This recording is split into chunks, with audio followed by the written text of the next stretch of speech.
Good evening, traveler. You've reached the hour when the day stops demanding and the world finally exhales. Above you, the forest canopy becomes one dark roof, stitched with steady stars. Their light slips down in thin threads, catching on wet leaves and fern tips, and the air tastes of rain that still remembers the ground. Here's the gentle reality check. You probably won't survive this, meaning your overworked brain won't survive staying in charge. It's about to be outvoted by cool air, slow footsteps, and a silence that loosens your shoulders without asking. So, before you get comfortable, take a moment to like the video and subscribe, but only if you genuinely enjoy what I do here. Drop your location and let me know how your day has really been, your worries, your exhaustion, or even a tiny joy that made you smile. I'm here to truly listen and offer the most sincere, heartfelt advice I can. Now turn off the lights. Take a deep, slow breath, let your tiredness melt away, and gently close your eyes. Let's drift together into tonight's dreamlike lands. And tomorrow morning, if you still remember, send me a message and tell me what you dreamed. You step forward, and the dark makes room for you. The path under your boots is only a suggestion, flattened needles, a cushion of moss, and roots that rise like reminders to slow down. Your footfalls land with a hush, as if you're borrowing the ground. Branches overlap so densely that the sky becomes a soft, shadowed quilt. The stars above don't blaze. They hold steady, and that steadiness settles into your pulse. You move in longer, quieter breaths. A cool glow gathers along the edges of the trail. Moon moss clings to stones and the shaded sides of roots, giving off a pale sheen that outlines the undergrowth. It doesn't light the forest so much as trace it, turning ferns into silhouettes and turning your next step into something you can almost see before you take it. The trail slopes downward. Not steeply, just enough that your knees notice. Roots rise from the soil in looping ribs, and you step over them, then between them, and then onto them. Without any announcement, the roots become a stair, slick with dew and polished by time. You place your feet carefully. The forest has no interest in catching you if you decide to hurry, and you're not here for that kind of lesson. You descend the way sleep descends, one slow step, then another, letting the world deepen around you. To your left, a stream whispers behind ferns that sway like curtains. You don't see the water, but you hear it doing its patient work, smoothing stone, teaching it the language of roundness. The sound becomes a thin thread you can lean on as the canopy thickens and the air cools. The temperature dips by a single degree, the clean touch of underground places. You brush your fingers along a trunk as you pass, and resin clings lightly to your skin, sweet and sharp, like the forest leaving a signature. A pebble shifts beneath your heel. You wobble, catch yourself on a root, and feel your heart do one brief protest before it behaves again. The pebble is smooth and oddly warm for something in night soil. It sits in your palm like a tiny moon, and you tuck it into your pocket without explanation, because some parts of you still believe in small, quiet luck. Ahead, the moon moss glow gathers around a shape that doesn't match the forest's usual chaos. At first it looks like a mound half swallowed by ferns. Then you notice the line, too straight, too deliberate. Cut stone, fitted stone, shaped by hands that cared about silence enough to build with it. You slow further, because rushing feels rude. Your fingers hover, then touch. The stone is cool and calm, as if it has been saving its temperature for you. Moisture beads in shallow grooves of worn carvings, leaf spirals, star points, and flowing curves that could be rivers or roots or both. You trace one spiral, and your fingertip follows the track like it remembers. The carving isn't ornate. It's restrained, confident, almost tender, trusting time to finish the work. The forest has tried to reclaim everything, of course, but it has also protected this, burying it under needles and moss like a secret kept safe. A second stone appears beside the first, then another. Soon the path is bordered by low walls sinking into the earth like ribs returning to soil. Moon moss crawls along their edges, drawing a delicate outline of what once stood higher. The walls don't block you. They guide you toward a darker dip in the ground where roots gather thicker, as if they're holding something down. And there it is, an opening shaped by fallen slabs and living wood, half collapsed, half intentional, as if the earth closed its fist around an entrance but left a gap for the patient. A breeze slides out, cool and faintly mineral, carrying the smell of deep places, damp stone, old dust, and something clean, like rainwater that never sees the sun. The sensation isn't that you are trespassing. It's that you are arriving, late perhaps, but expected. The canopy above seems to hold its breath. The stream hushes for a heartbeat. Even your thoughts quiet down, as if they've been asked politely to remove their shoes. You stand at the threshold with moon moss light on your sleeves and starlight scattered across your hands, and you feel it clearly. The forest has been waiting, not impatiently, but faithfully. You take one more slow step down, toward the first true shadow of what lies beneath. You shift forward, and the world tilts from open night into held darkness. The entrance does not swallow you. It receives you quietly. Roots lace the stone like careful fingers. They curl overhead and meet in a low arch, a living doorway that has decided to keep standing. Moon moss gathers along its underside, a pale seam of light that marks where your head should not try anything clever. You duck anyway. The arch brushes your shoulder, just enough to remind you to slow down. You breathe in. The air below is different. Cooler, yes, but that's the easy part. It has layers. First, forest, wet leaves, resin, the faint green bite of moss. Second, stone, mineral and clean, like a riverbed after the current has slipped away. Third, something thinner and sweeter, like rainwater kept in smooth wood, as if the underground has been storing the memory of storms. A draft touches your face and moves past you, outward, steady and soft. The entrance exhales. You pause with one foot on a root step and one on the next, and you realize this place has its own breathing, slow and patient, the ruin below beating time with the forest above. Your fingers find the wall. The surface is chilled, but not unpleasantly. It wakes the skin without waking the mind. The carvings you traced above continue here, deeper and sharper where weather hasn't been allowed to nibble them away. Leaf spirals, star points, river curves. Moisture beads in the grooves, catching the last moon moss glow and turning each line into a faint thread.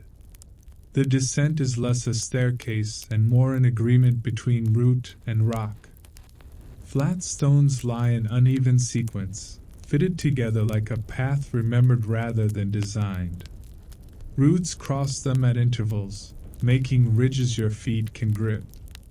You step down, careful and unhurried. The moon moss fades behind you as the curve of the entrance blocks the canopy's last spill of starlight. For a moment, your brain tries its usual drama, darkness, therefore danger, until you notice the faintest shimmer ahead, a dim wash along the floor and lower walls. It isn't torchlight. It isn't fire. Tiny flecks in the stone catch what little light exists and scatter it in a soft haze, enough to make the corridor visible in suggestion. A bend here, a pillar base there, a shallow niche cut into the wall like a resting place for hands. You take another breath, and the sweet layer of air comes forward. It carries a scent like damp bark warmed by a body. You remember the pebble in your pocket, still faintly warm, and the thought lands like a quiet nod. This place holds heat in small ways, saving it, distributing it gently, refusing to waste it. The corridor narrows. Roots push through old seams in the masonry, but they haven't shattered it. They've threaded it. Some are dusted with pale lichen that makes them look lightly starred.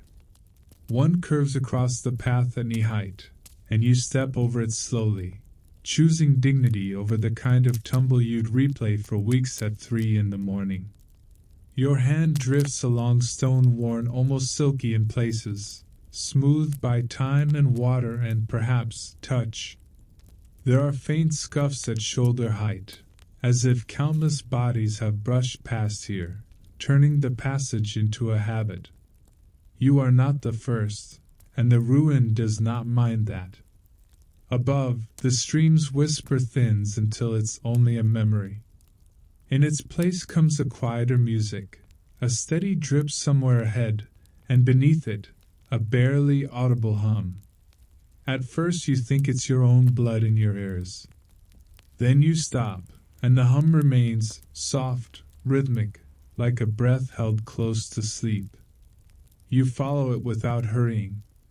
The air stays cool and clean, and each step seems to settle you more firmly into the pace this place prefers. The corridor opens into a small chamber, and at last you can straighten your spine. Relief spreads through your shoulders like warm water. Stone benches line the edges, half grown over with velvet moss. In the center, a shallow basin holds a skin of water so still it could be glass. A ring of shallow etchings circles the basin's rim, so light you almost miss them, like someone wrote a lullaby into stone and then erased the loud parts. Along the edge sits a small bundle of dry moss, neatly folded, not crumbling, not old enough to have grown its own dust. Beside it, 3 pebbles are lined up in a tidy row, the kind of tidiness that doesn't happen by accident underground. You don't call it proof of company. You call it a hint, and you let the hint stay gentle. A thin trail of droplets leads away from the basin toward a low opening at the far side of the chamber. The hum seems to come from that direction, as if the water is sending you onward, one quiet pulse at a time. The water reflects nothing you can name, no moon, no stars, only the soft shimmer from the stone itself. You lean closer, and the air above it smells unmistakably of rain. Not the rain outside, not the rain now. Rain remembered. Rain kept. You let your fingertips hover above the surface, close enough to feel cool mist rise. The hum under the drip seems to gather, as if the chamber is listening to you as much as you listen to it. The threshold you crossed was not only an entrance, it was a change of pace, a promise. You straighten, and you take one more careful step forward, following the quiet hum deeper into the dark. You follow the hum the way you follow a faint scent on night air, without grabbing at it, without insisting it explain itself.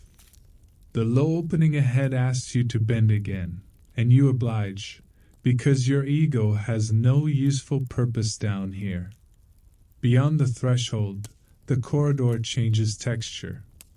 The stone under your palm is smoother, warmer in spots, as if it has been handled with care for a long time. The air cools another soft notch. The scent of rain grows clearer, braided with mineral clean, like wet slate after a storm. The hum deepens. Not louder, deeper, as if it's coming from beneath your feet. It pulses at a pace that makes your breathing want to match it.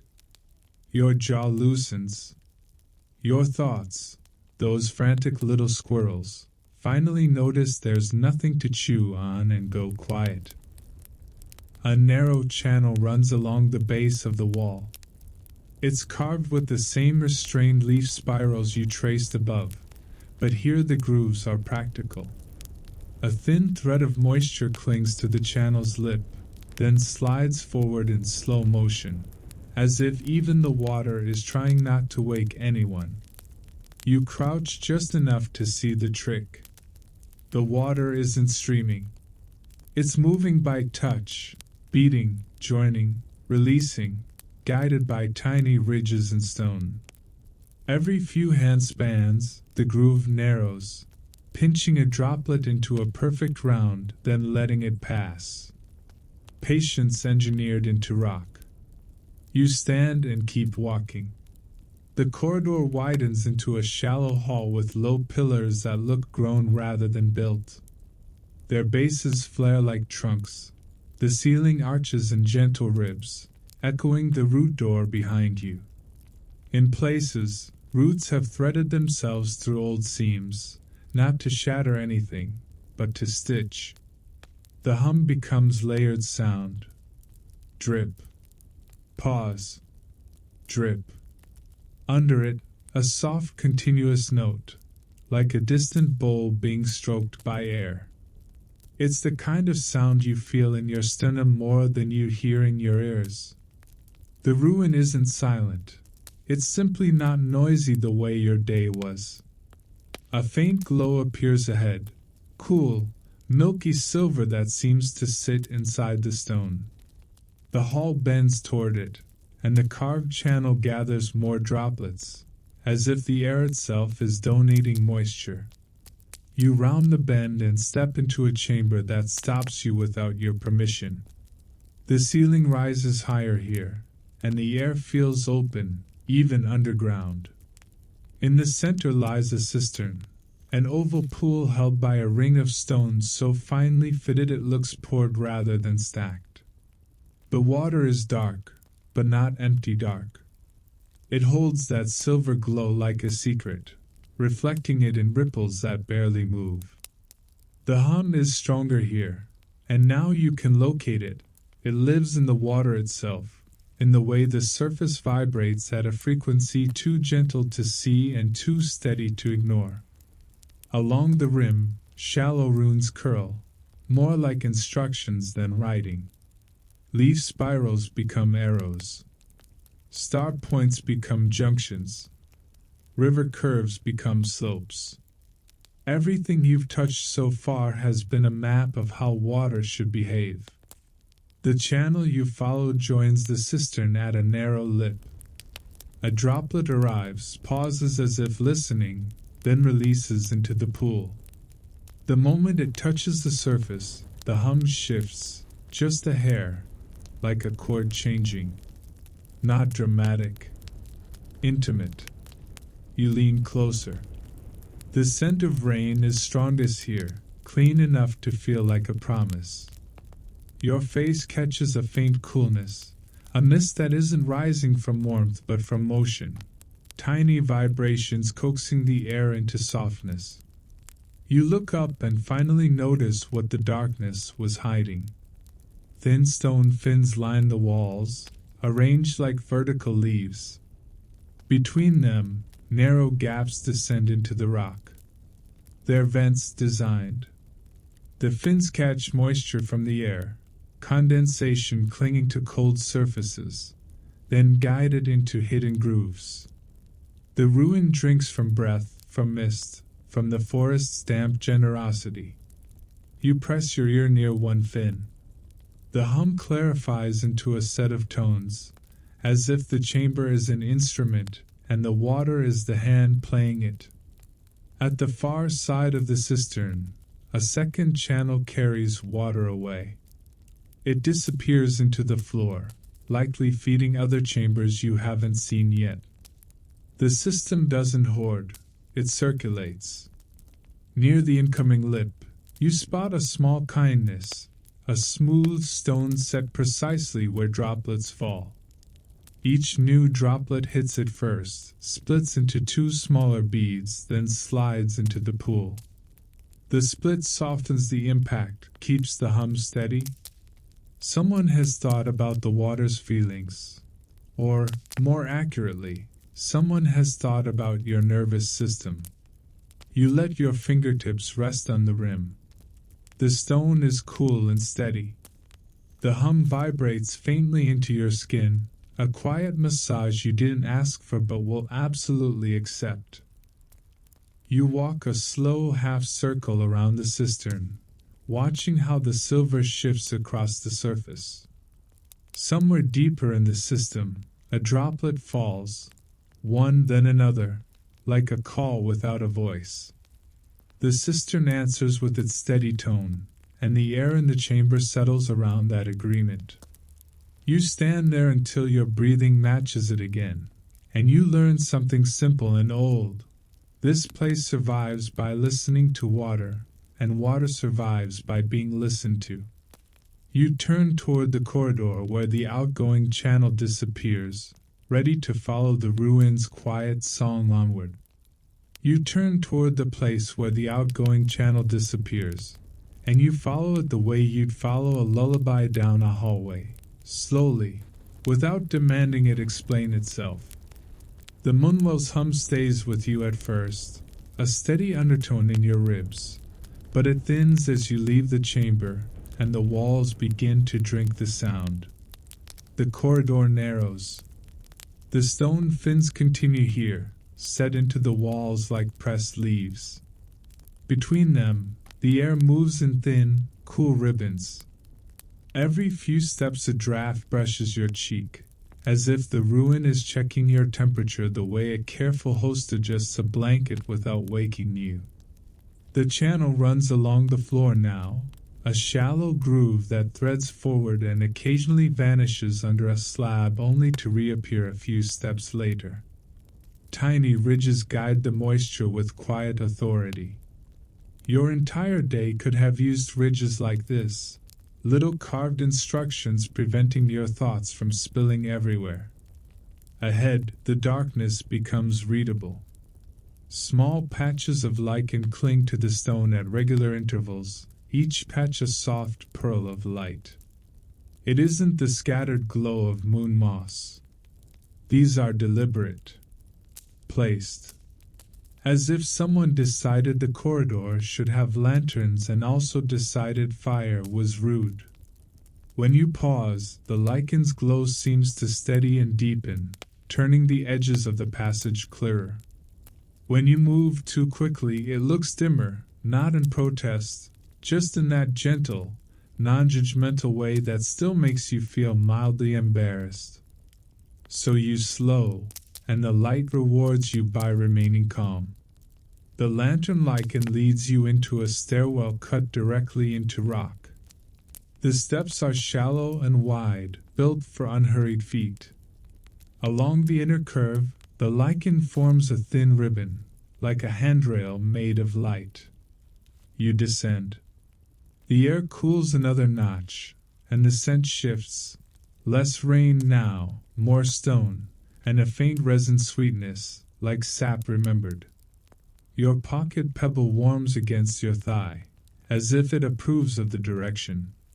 Halfway down, you notice the first thing that doesn't fit. Abandoned. The corner of a step, one that should be gritty with age, is clean. Not polished, not shiny, just clean in a way that suggests hands and care. The grit has been pushed to the side in a neat line, as if someone tidied and then couldn't quite bring themselves to throw the dust away, so they simply organized it. Somehow that feels even more intimate. At the base of the stair, the corridor opens into a low gallery. Pillar bases rise like knuckles from the floor, and the ceiling arches in ribs that echo the root door above. Lantern lichen dots the ribs at even spacing, each spot the size of your palm. The effect is like walking beneath a quiet constellation that never flickers. Along the right wall, shallow alcoves repeat at hip height. Some are empty. Some hold small, smooth stones arranged in pairs, as if waiting to be used. In one alcove sits a twist of dried plant fiber, braided tidy, still supple. You don't touch it. You simply let the hint settle. You run your fingers along the edge of an alcove. There's no dust on the lip. Inside, the stone is faintly damp, like it's been wiped with moss. A calm chill slides between your shoulder blades. Not fear, exactly, more like the sensation of being noticed by a place with good manners. The water groove splits here. One thread continues forward, another slips left through a narrow arch. You follow the forward path, guided by lichen that grows more frequent at turns and steps, like the ruin is being a little extra helpful. The floor shifts from fitted slabs to compressed earth, but it isn't messy. The surface is packed and smooth, almost swept. Your steps leave faint impressions that soften behind you as moisture rises and settles again. You imagine the ruins slowly erasing your footprints, not to hide you, but to keep the place calm. A side chamber opens on your left, framed by a dotted ring of lantern lichen. Inside, shelves are carved directly into stone. On them sit tight bundles of dried herbs bound with braided fiber, supplies, not offerings, practical and quiet. The air in the chamber smells faintly green, as if someone crushed leaves here not long ago. On the lowest shelf rests a shallow bowl of pale stone with a film of water. A single fresh leaf floats at its center, absurdly alive in underground air. You stare long enough to feel your thoughts slow further, then you step back, leaving the leaf to keep its secret. Back in the corridor, the small neatnesses keep appearing. A fallen chip of stone has been set beside the wall instead of left in the walking line. A cluster of pebbles marks a slight dip in the floor like a warning sign made by someone who hates drama. Even the roots threaded through cracks seem guided, tucked where your boots won't snag. The lantern lichen continues to lead you deeper, blooming where a person would need light and avoiding places where brightness would ruin the softness of the dark. The hum returns faintly, as if the moonwell's song has cousins farther down. By the time you reach the next bend, the evidence has gathered into a quiet conclusion. This place is not abandoned. It is being kept. Not loudly, not with banners or announcements, but with steady attention, the kind that makes even ruins feel cared for. You step forward under the lantern lichen's calm glow, and you let yourself be guided, one gentle light at a time.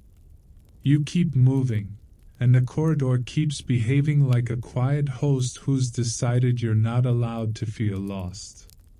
Lantern lichen brightens at turns, softens on straightaways, and never once flickers with that anxious, haunted theater energy your imagination keeps trying to audition. The ruin has standards. The packed earth floor carries your steps with a small, dry whisper. Somewhere ahead, water slides through stone channels with the patience of a thing that has never had a deadline. The faint hum you left behind at the moonwell returns in tiny pulses, as if the whole system is one long instrument, and you are walking along its spine. You pass another alcove, and you pause, because it's hard not to pause when the air shifts like a held breath. Inside, a folded bundle of moss rests on a flat stone, arranged in a neat rectangle, edges tucked as if someone cared about corners. The moss is not brittle. It looks freshly gathered, still springy, still holding the memory of rain. You don't pick it up. You just stare at it long enough to feel your scalp prickle with that familiar sensation. Not fear, exactly, but awareness. The way you feel when a cat is in the room and you're pretending you didn't notice it.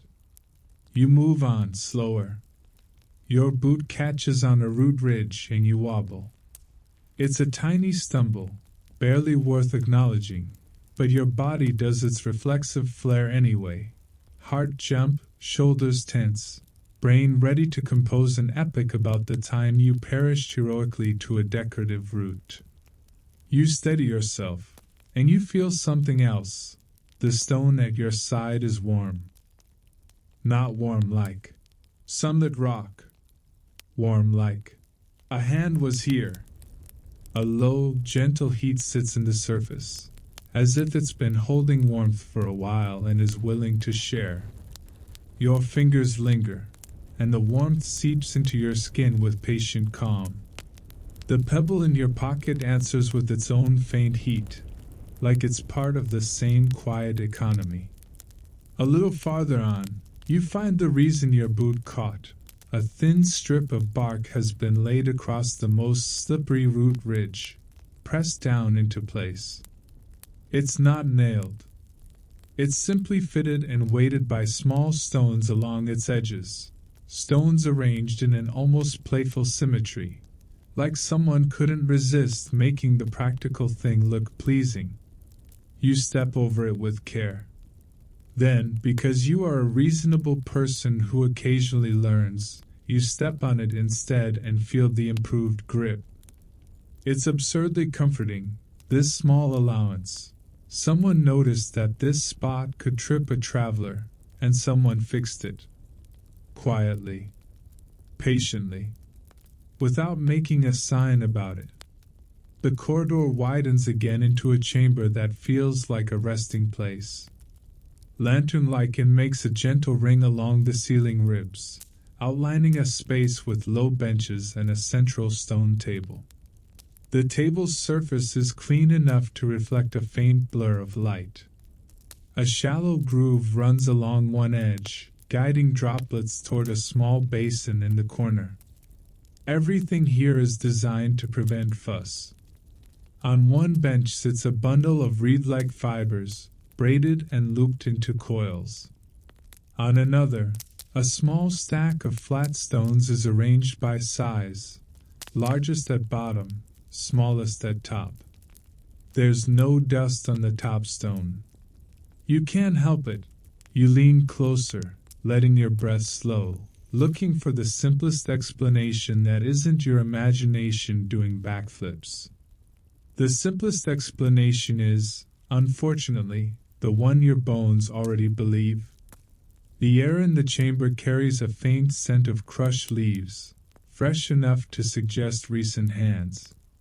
Not human hands, perhaps. Your mind keeps slipping toward longer fingers, lighter touch, but hands all the same. The smell is gentle, green, and calming, like a tea you didn't ask for but deeply needed. A soft scrape comes from the corridor behind you. It's not loud. It's not even suspicious in an action movie way. It's the sound of stone touched and released, a careful adjustment. You freeze anyway, because you are still you, even down here. Your muscles hold themselves in polite stillness, and your breath becomes quieter, as if the air might judge you for being too alive. The scrape comes again, closer. Then a faint rustle, fabric or leaves, something dry brushing against something smooth. You turn your head slowly, letting the lantern lichen do its steady work.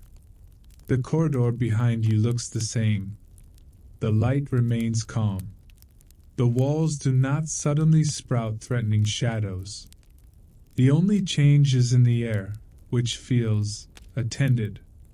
A small movement catches the edge of your vision near the doorway, a shimmer, like a moth wing folding, except longer and steadier. You focus without snapping your gaze, because snapping your gaze feels rude in a place like this.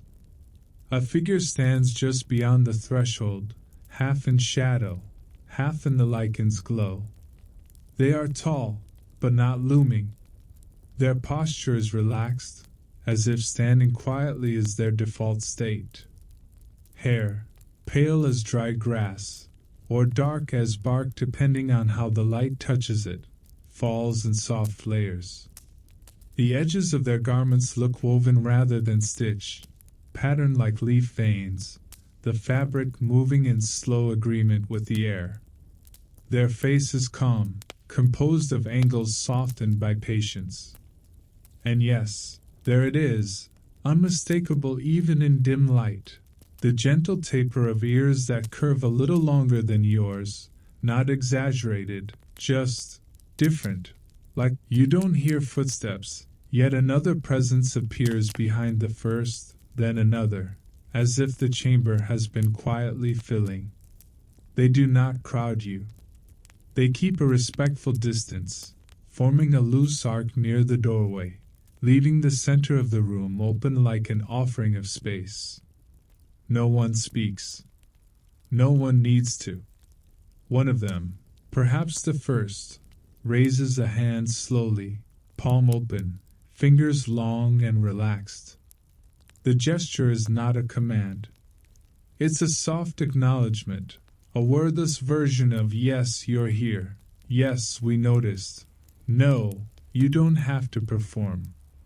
Another steps forward just enough to place something on the edge of the stone table, a folded strip of moss silk, pale and soft, with a faint warmth trapped in it like sun remembered.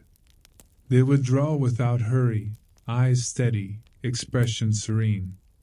And then the first figure inclines their head, just a small bow, more courtesy than ceremony, and turns slightly toward the corridor ahead, where the lantern lichen brightens like a path being offered. You stand in the quiet with warm stone under your fingertips, a new softness on the table, and the calm weight of being seen. The ruin has caretakers. The forest has kin. And without any dialogue at all, you understand you're being welcomed deeper. You let the offered corridor pull you forward, slow and careful, as if the ruin might startle if you move too brightly. The forest can drift ahead in a loose, quiet current, and the lantern lichen keeps its calm glow, guiding without fuss. A hand gestures toward your boots, 2 fingers, then a small downward sweep. You glance down, suddenly aware that your steps, while cautious, still belong to a species that likes to announce itself. Another forestkin places the folded moss silk into your palms, then presses their own foot lightly to the packed earth, showing you the rhythm, heel barely kissing, weight rolling like a leaf settling. You wrap the moss silk around your soles in a gentle spiral, tucking the end under itself. It holds without nodding. Your next step lands like breath, and your shoulders drop in relief. No one reacts, that's the point.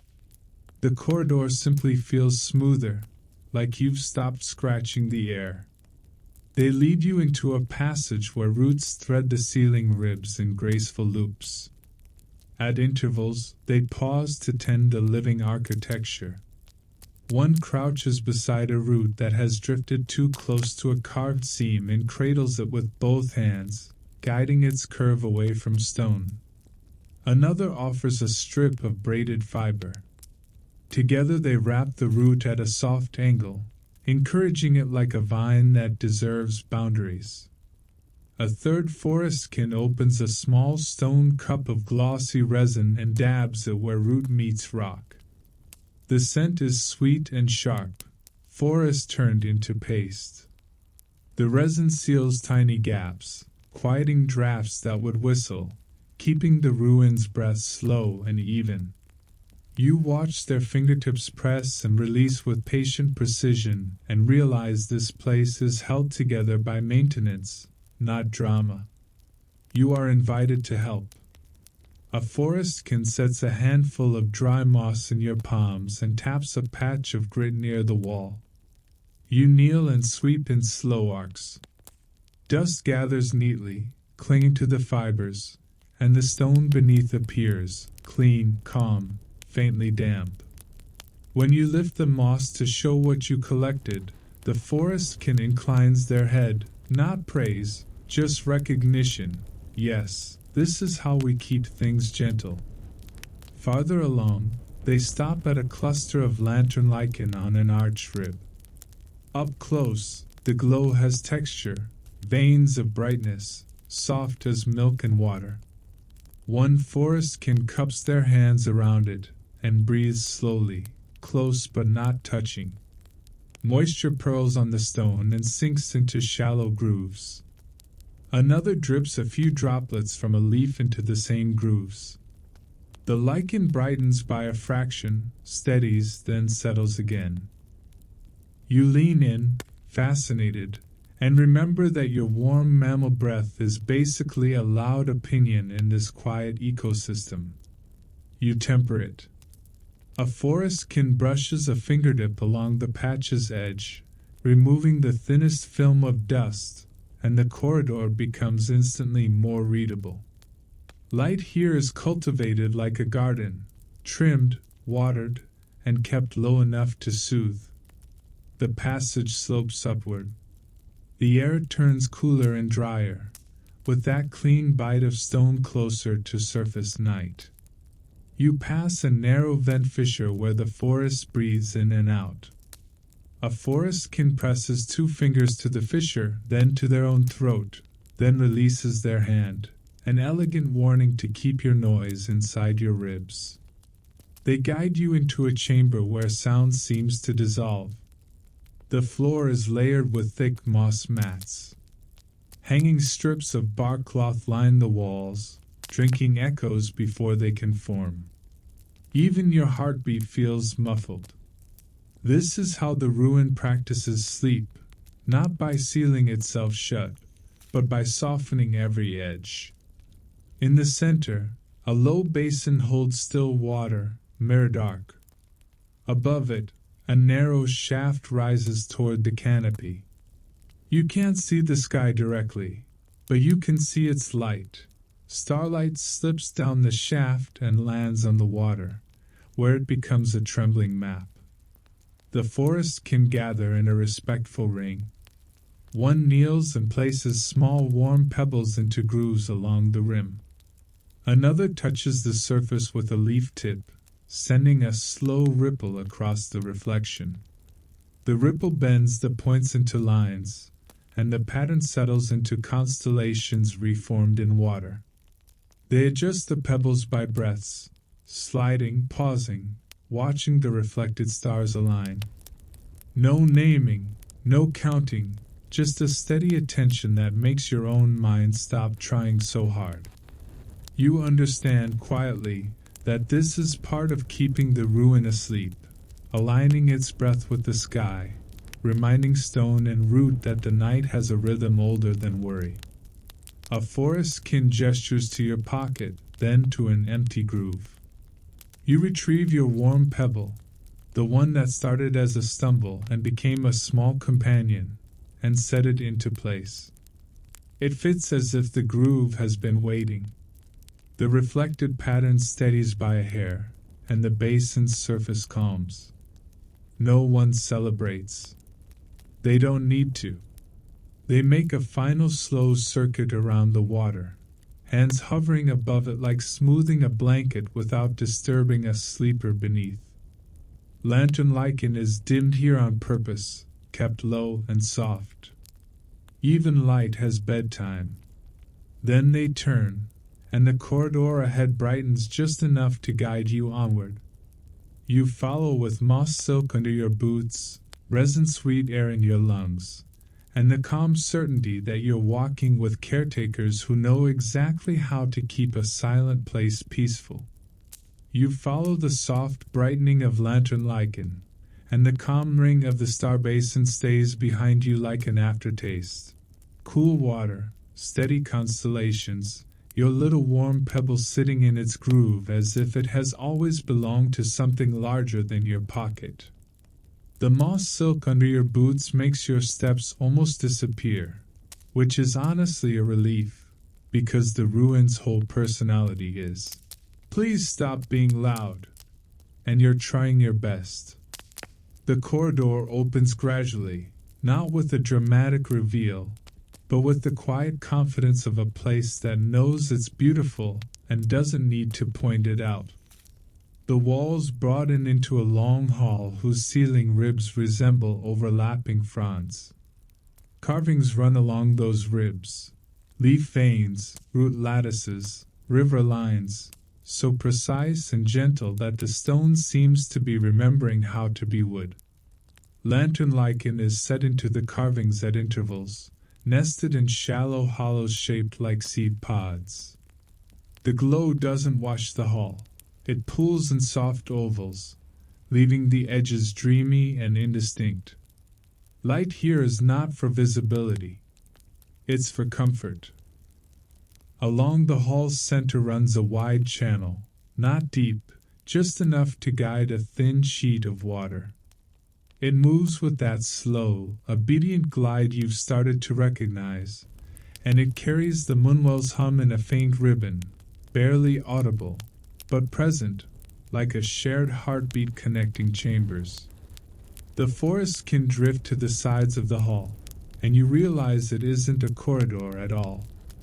It's a workspace, a living room, a kitchen, a studio, whatever word you prefer, as long as it's quiet. Stone benches line the walls. Low tables sit on woven mats. Shelves are carved into alcoves, holding bundles, bowls, and tools with the tidy simplicity of people who don't hoard chaos. You are guided toward a cluster of tables where sheets of bark cloth are stretched in frames. The cloth is pale and soft, layered thin as breath, with faint patterns pressed into it, leaf outlines, star points, delicate spirals that echo the carvings overhead. A forestkin sits cross-legged on a mat, hands moving slowly with a comb-like tool carved from bone or polished wood. Each stroke smooths fibers into alignment, and the cloth responds like a quiet animal being groomed. Another forestkin lifts a strip of the finished cloth and lays it over a stone form, shaping it into a sleeve. There is no needle, no thread. The fibers cling by moisture and pressure, as if the cloth remembers how to be one piece. They press the seam with a flat stone warmed by a nearby basin of water, and the join disappears. You watch the entire process and feel your brain offer a familiar modern reflex. How is that even possible? Then you remember you're in a place where stone has vents that breathe and water sings in bowls. If you keep insisting on possible, you're going to miss the point. The forest can invite you closer with a small tilt of the head and a gentle open palm. You kneel beside the frame, and they place a small bundle of fibers in your hands, soft, damp, and fragrant. The scent is like crushed leaves and rain.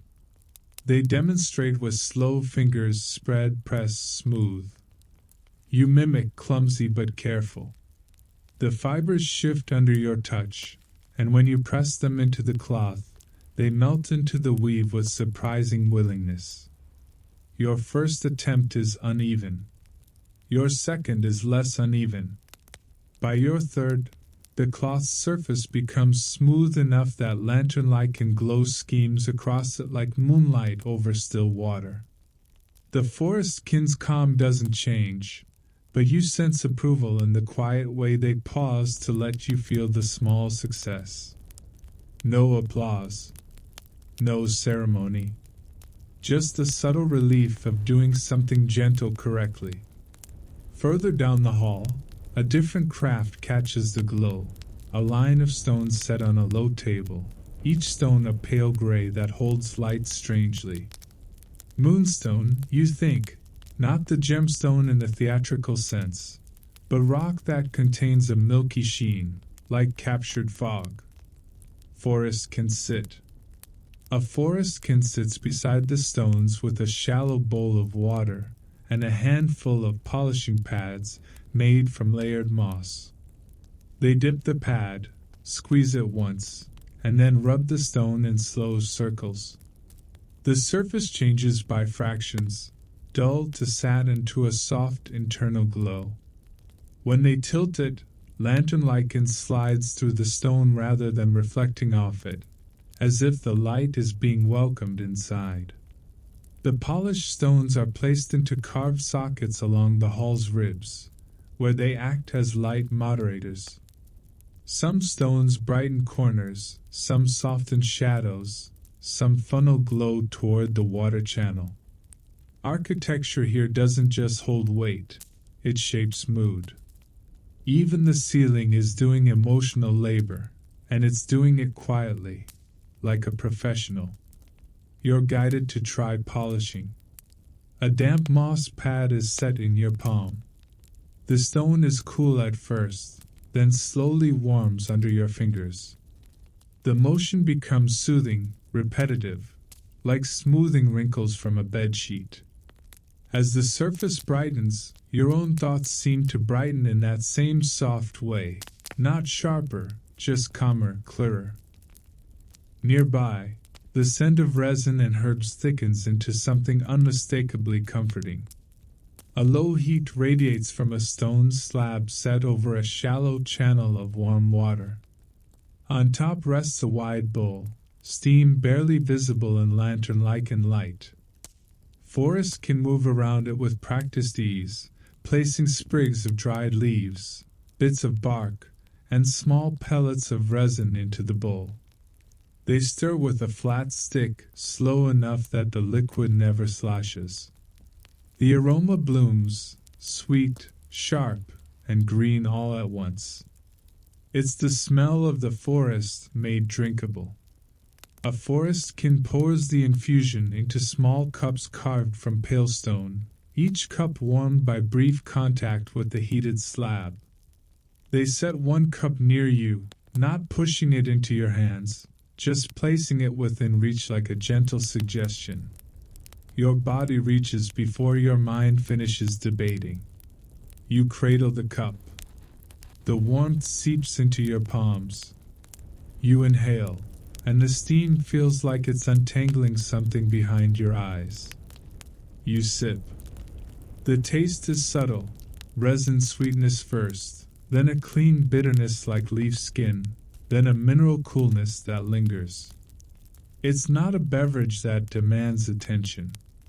It's a beverage that quietly rearranges your nervous system while pretending it did nothing at all. As you drink, you notice how the hall itself mirrors the craft. The carvings overhead look like woven fibers. The water channel runs like a seam.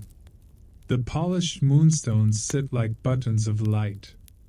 The ruin is built the way the forest is built, layered, threaded, guided by slow flows and gentle pressure. Nothing is forced. Everything is held. The forest can continue their work around you, hands moving like tides. You sit with moss silk under your boots, resin tea warming your ribs, and the soft hum of water beneath it all, and you understand that this place survives not by hiding, but by practicing quiet care every day. You finish the last sip of resin tea and feel your chest loosen in a way that makes you briefly suspicious. Because surely you're not allowed to feel this calm without filling out a form. Down here, apparently the form is, breathe slowly and don't stomp. And you've already signed it with moss silk. A forestkin gestures toward the far end of the hall, where the lantern lichen gathers into a soft line like a quiet invitation. You rise, set the cup back on the warm slab, and follow. The water channel's faint hum keeps time beneath your steps, and the polished moonstones overhead hold the light steady, as if the ceiling is personally invested in your comfort. The passage narrows again, but the air changes before the space does. It becomes damper, cooler in that pleasant way, like stepping near a shaded stream. The scent shifts from resin and cloth to something richer: earth, mushrooms, crushed stems. The kind of smell that makes you think of hands and soil and patience in seasons. Lantern lichen grows lower on the walls here, closer to knee height, and you realize it's not for you. It's for what grows.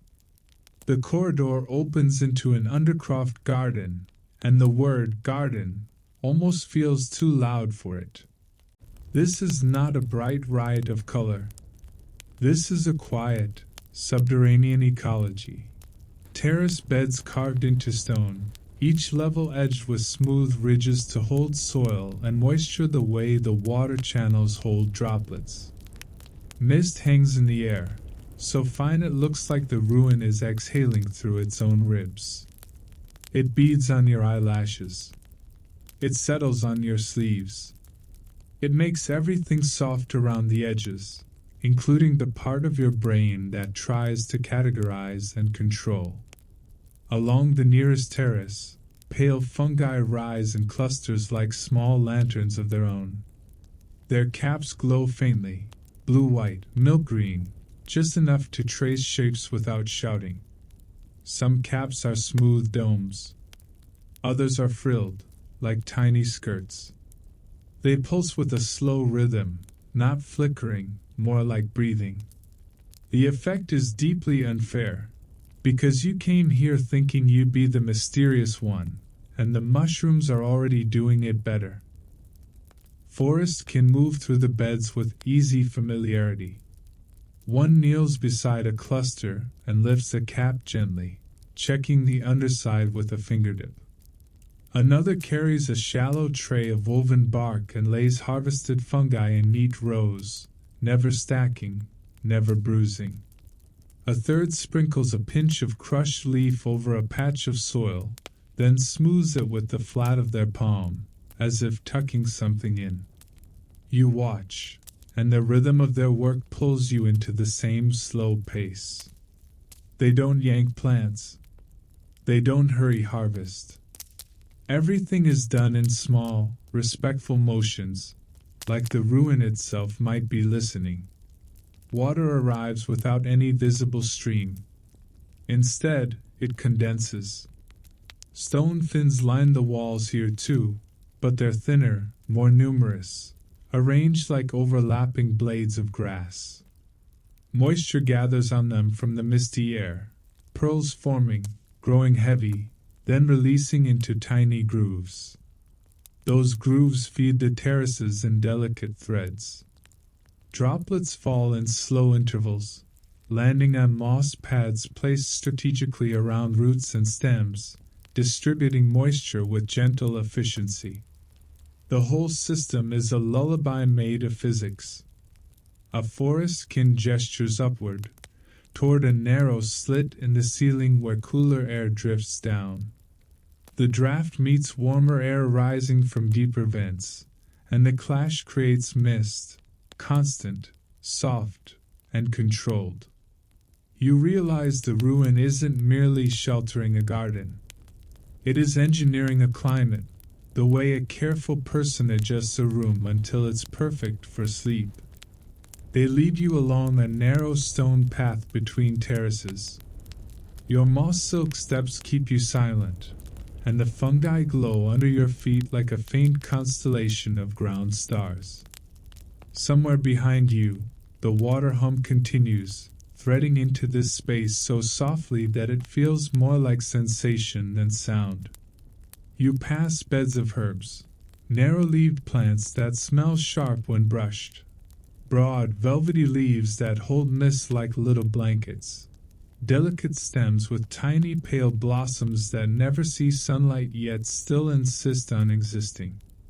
In one terrace, a plant grows in spirals, its leaves patterned with faint silver lines that echo the carvings above. In another, a low mat of moss forms a dense cushion, dotted with bead-like berries the color of midnight.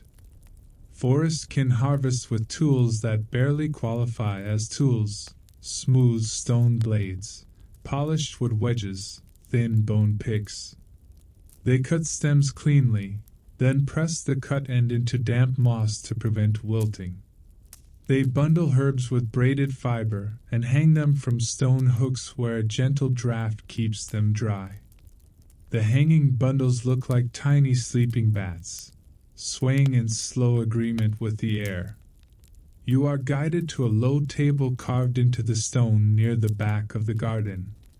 On it sits a shallow bowl filled with thick paste, greenish, fragrant, and cool.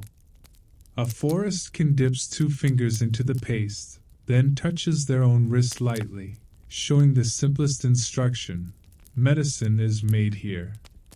Quietly, they offer you the bowl with an open palm gesture. You hesitate for the briefest moment, because you are still carrying the personality of someone who suspects everything needs a warning label. Then you remember the bark strip that kept you from slipping, the moss bundle on the shelf, the cup of resin tea set within reach but never forced. Down here, kindness has been consistent. You accept. The paste smells like crushed leaves and mineral water. You dab a little onto your own wrist, and the coolness spreads in a slow, calming bloom. The scent rises with it, sharp and clean, and you feel your temples ease. Not dramatically, just gently, like a knot loosening because it finally stopped being watched. Forest can continue working around you. One stirs a small basin where warm water meets herbal infusion, creating a thin steam that drifts over seedlings. Another shapes damp soil into small plugs and presses seeds into them with fingertip precision. A third lays a strip of bark cloth, woven in the hall you left, over a bed of delicate sprouts, shielding them from direct drafts. Craft and garden feed each other. The ruin is one long loop of care. You notice mycelium, fine white threads, running through the soil like quiet veins. In some places, the threads gather into thicker cords that connect terraces, sharing moisture and nutrients in slow exchange. The garden isn't a collection of separate plants. It's a network, like the water channels, like the carvings, like the forest itself. Everything here survives by being connected. Your warm pebble presses against your thigh again, and you slip your hand into your pocket, touching it as if to confirm you're still you. The stone answers with its faint heat. You think of it sitting in the star basin groove, helping align reflections. You think of the moonwell's hum. You think of mushrooms glowing without flame. All these small systems, all these quiet agreements. A forestkin guides you toward a final terrace near the far wall. Here, the glow is strongest. A cluster of tall fungi rises like pale pillars, caps wide and translucent, light pooling inside them like milk. Beneath them, tiny flowers open in close and slow rhythm, responding to vibration and moisture. The air feels charged with softness. You stand there, letting the mist settle on your skin, and you realize the garden is not just food and medicine. It's a way of keeping the ruin alive without waking it. A living layer between stone and forest, fed by breath, tended by hands that move like tides. When the forest can finally gesture onward, you follow, slower than before, calmer than you expected to be, carrying the scent of herbs in your sleeves and the quiet certainty that even underground, life can be gentle. You leave the undercroft garden with mist still clinging to your sleeves, and the scent of crushed herbs following you like a quiet companion that refuses to hurry. The lantern-like path narrows again, and the glow shifts from knee-height garden guidance back to wall-level wayfinding, soft ovals placed exactly where a traveler might need reassurance. The air grows cooler, cleaner, less earthy. The fungi's gentle glow fades behind stone, and in its place returns the faint, steady hum you first met at the moonwell, now thinner, higher, as if it's being carried through narrow channels and stretched into a finer thread. Your moss silk steps remain nearly silent. You keep your breathing slow, because this place clearly appreciates people who don't crash into the moment. Forests can drift ahead in a loose formation, never blocking you, never pushing you. When the corridor bends, one pauses just long enough to let the lichen brighten and show the turn. When the floor dips, another places a small flat stone at the edge, subtle, practical, like a quiet warning that doesn't insult your intelligence. Their gestures don't say, "Follow." They say, "We'll make this easy." The passage widens into a chamber whose ceiling rises higher than you expected, and the first sensation is space, an underground openness that feels like stepping into a clearing without ever leaving stone. The second sensation is chill, not cold, but that crisp, high-air feeling you get near mountaintops, as if the chamber has been rinsed with night. Lantern-lichen forms a thin ring along the chamber's perimeter, dimmer than usual, as though it's been asked to keep its voice down out of respect. In the center lies water again, always water, because water is apparently the only thing trusted with important jobs.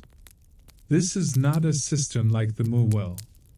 This is a wide, shallow pool, its surface perfectly still, held in a stone basin shaped like a long oval leaf. The rim is carved with fine grooves that catch condensation and guide it into the pool in slow, measured offerings. Above the water, the ceiling is not carved into ribs. It is carved into sky. Star points are set into the stone overhead, tiny inlaid flecks that catch the faint glow and hold it. Some look like quartz or pale mineral. Some have a deeper shimmer, like moonstone polished in the hall you left. They are arranged in patterns that make your mind want to connect them into shapes even before you understand what they represent. And then, slowly, the patterns move. Not the stones themselves, stone stays stone. The movement comes from the water. A narrow slit high in one wall lets a blade of starlight drop into the chamber, and it lands on the pool's surface like a soft touch. The pool catches it and spreads it. The reflected star points above are mirrored below, and the mirror is alive, ever so gently shifting with a slow, controlled ripple you can't see being made. You realize the ripple is created by breath of the ruin, air moving through vents, moisture condensing and releasing in tiny intervals, droplets falling into the pool with precise timing. Each droplet is a beat. Each beat is a nudge. The surface never becomes noisy, never breaks into waves. It simply drifts, and the constellations drift with it. Forests can gather near the rim and kneel with the same unhurried grace you saw at the star basin. One places a warm pebble into a shallow groove along the basin's edge. Another places a second pebble a handspan away. The pebbles are not random. They are positioned like anchors. Their warmth creates tiny currents in the thin layer of water near the rim, guiding the surface motion in subtle ways. Heat becomes a quiet tool. Your pocket pebble presses against your thigh again, and you understand with a small, inward smile that you've been carrying a piece of their system since the beginning. A forest skin gestures toward you, open palm, then 2 fingers toward your pocket, then a gentle point to an empty groove. You pull out your pebble. It's still faintly warm, as if it has been saving itself for this moment. You set it into the groove. The stone fits perfectly, and the pool's surface responds with the smallest shift, one pattern easing into alignment, one reflected star point sliding into place. It's almost ridiculous how soothing this is. Your usual sense of time, your internal frantic little creature that wants to measure and count and accuse, finds nothing to latch onto. Here, time is not something you chase. It's something you watch drift across water. The carvings around the rim catch your attention now that you're close. They aren't runes in the loud sense.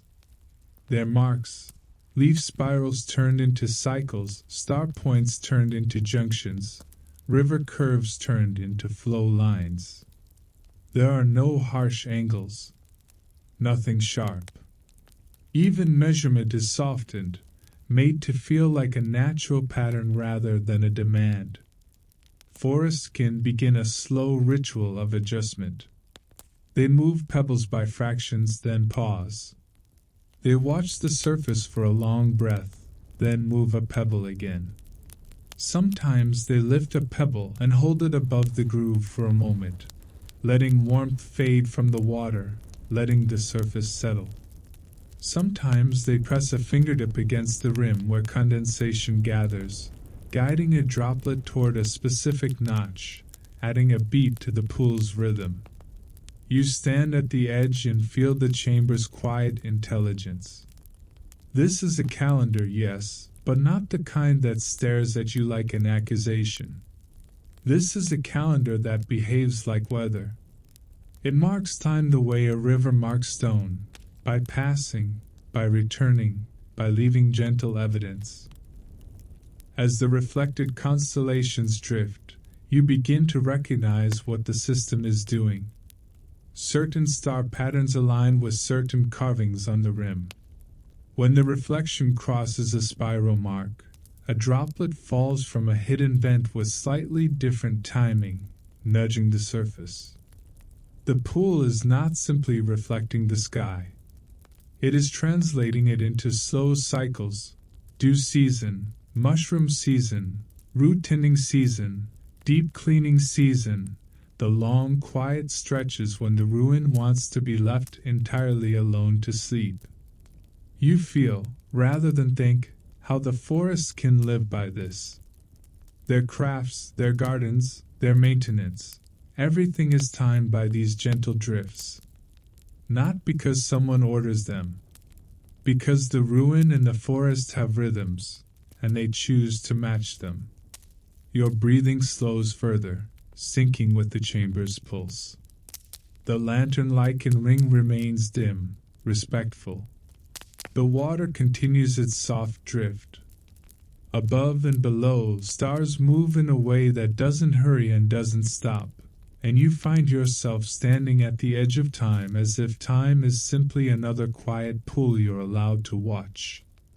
You stay by the pool's rim, letting reflected constellations drift as if time has finally agreed to speak softly. The forest can continue their slow adjustments. Pebbles warming grooves, droplets guided into tiny notches, so the surface keeps its calm, glassy breath. For a while, everything holds. Then the ruin's breath catches. It begins with a single beat out of place. One droplet falls a heartbeat early, and the pool answers with a ripple that travels farther than it should. The reflected stars wobble, not wildly, but enough to make your stomach register it. Lantern-like around the perimeter dims by a fraction, as if the room is listening harder. A cooler draft slides across your knuckles. This isn't the usual gentle ribbon of air that strokes past and disappears. It arrives in pulses, one cold inhale, a pause, then another, like a sleeper trying to breathe through a half-blocked nose. The clean mountain chill of the chamber turns briefly sharper, and the scent shifts from rain memory to raw stone. One of the forest skins stills immediately. Their hovering hand lowers to the rim. Another tilts their head toward a high vent slit, attention narrowing without any visible panic. No one speaks. The change is loud enough. A faint tremor moves through the floor. It's soft, almost polite, but the water responds again, and ripples don't lie. The star pattern you were watching slides off its alignment with the carved spiral mark, like a quiet compass needle drifting. Your heart tries its old habit: tighten, speed up, prepare an unnecessary emergency. You refuse it gently. This feels less like danger and more like a system getting congested. A sleeping place clearing its throat. The forest can shift from ritual to response without changing pace. One lifts a warm pebble from its groove and cups it in both palms, conserving heat. Another slides 2 pebbles closer together along the rim and waits, watching the surface. The pull steadies a touch, but the cold draft pulses again, stronger this time, and the lichen ring answers unevenly, one patch brightening, another softening, like light trying to compensate for air.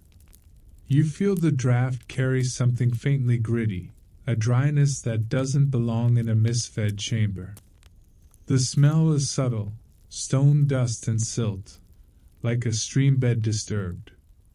A forest skin gestures to you, open palm, then a quiet point 1 step back from the rim. You obey. Your moss silk steps make no sound, and the pool seems to appreciate the shift. The surface calms as your weight leaves the edge. 2 forests can kneel at the far side where a narrow groove carries condensation away. One traces the groove with fingertips, following it toward a darker corner of the chamber.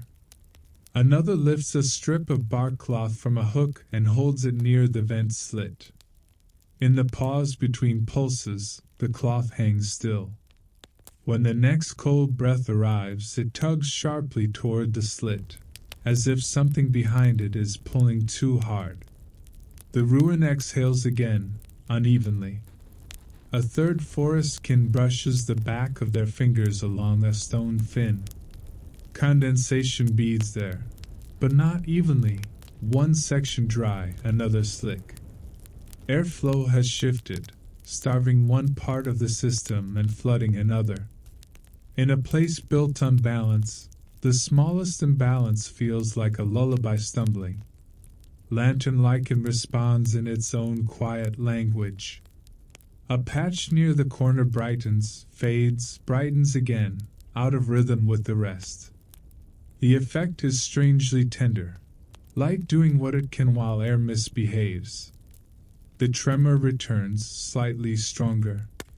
From a high ledge, dust lifts in a thin sheet and falls in slow grains, sparkling briefly in the lichen glow before settling on the rim. It's the first real mess you've seen down here, and it feels almost scandalous, like someone wore shoes on a clean mat. One forest can extends a hand toward the ceiling seam, palm open. A tiny pebble drops from the crack and lands in their hand with a soft click. They look up, then down along the wall, then toward the corner. Something shifted. Something narrowed. Another forest kin touches 2 fingers to the basin's rim, then traces outward along carved channels, air and water mapped in one motion, ending at the darker corner where the bark cloth had tugged. A location becomes clear, and the room itself seems to settle a fraction, as if the ruin is relieved to be understood. Your mind offers the simplest picture: a vent partially blocked, a passage pinched by a slip stone, leaf litter and silk packed tight where airflow should glide. The ruin is breathing through a pinhole. The forest can rise and begin moving toward the corner, not rushing, but decisively. Lantern-like in the head brightens into a thin guiding line, like a night path drawn just for quiet feet. One pauses beside you and makes a beckoning motion, 2 fingers curling inward, then pointing forward, inviting you into the repair as naturally as they invited you into tea. You follow. Behind you, the pool shivers once more, reflected stars blurring like a sleepy eye rubbing itself. The lichen ring holds steady, doing its best. The cold draft pulses through the corner slit, now clearly coming from deeper than this chamber, an airway that no longer flows the way it should. You step into the shadowed corner where grooves converge, and the air grows noticeably colder against your skin. The forest can gather around a narrow arch half hidden by stone fins, and you feel, with calm clarity, that the next stretch will lead you closer to whatever is stuck, whatever is keeping this sleeping place from breathing smoothly through the night.